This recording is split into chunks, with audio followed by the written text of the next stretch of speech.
مش ناسي الثانوية العامة لما قعدت اجتهد واذاكر واجيب اخري فيها، علشان كنت بحلم ان انا ادخل كلية تانية خالص. كنت بحلم ان انا ادخل اقتصاد وعلوم سياسية.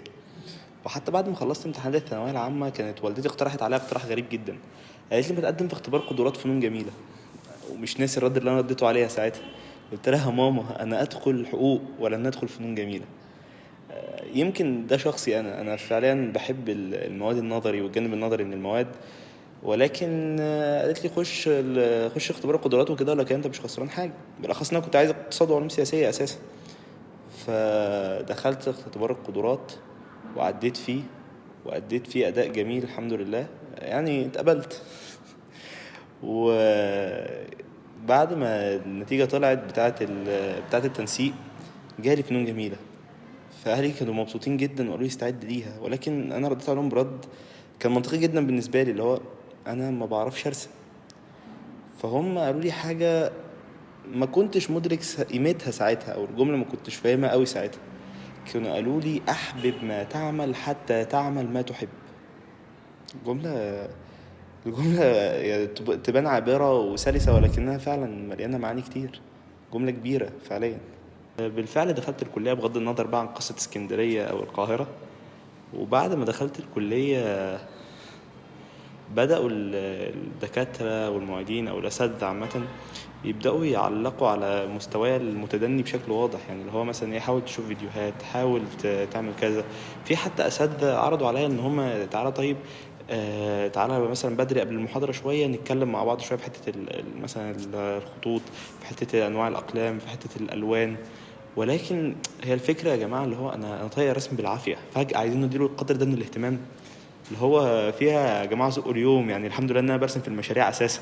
وبدأت تواجهني مشاكل في التأقلم مع المجتمع، يعني نظرا ان كلهم فنانين، يعني انت داخل كلية على عكس اغلب الكليات. اغلب اللي هنا عايزين يبقوا هنا، كافحوا عشان يبقوا هنا. بيرسموا من زمان او مهتمين بالعملية من زمان، ليهم بصمات. اللي كان بياخد ورش قبل الكلية، واللي كان بيشتغل حر قبل الكلية، اللي كان بيمارس الرسم قبل كده، فداخل بمستوى كويس جدا.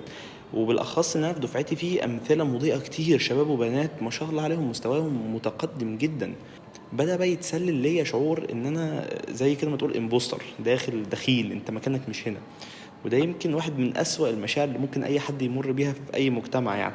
فمع الوقت ومع المستويات اللي حواليا بدأت ألاحظ إن الرسم نوت ماي كيكة الهبة، يعني مش أحسن حاجة أنا بعملها بسلاسة مطلقة أو بأحسن طريقة، لأن أنا ببساطة مش بستلذها.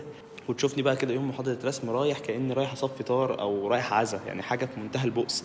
وأسيب الورقة وأسيب القلم ونقعد إحنا التلاتة كده مستنيين حد فينا ياخد الفيرست ستيب. ولكن المشكلة لا تزال قائمة، أنا ما برسمش.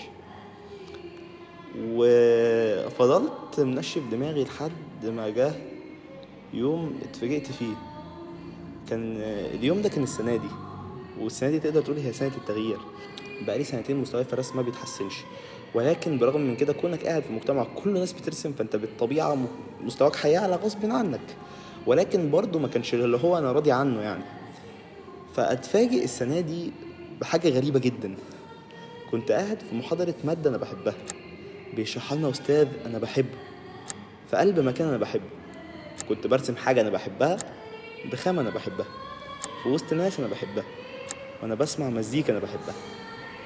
انا يمكن ساعتها ما كنتش احسن واحد بيرسم، ولكن الاكيد ان انا في اللحظة دي ولو لوهلة انا احببت ما اعمل. عليك اللي ابتديت الحب معك، عمري الحقيقي ابتدى وياك، يا اللي ابتديت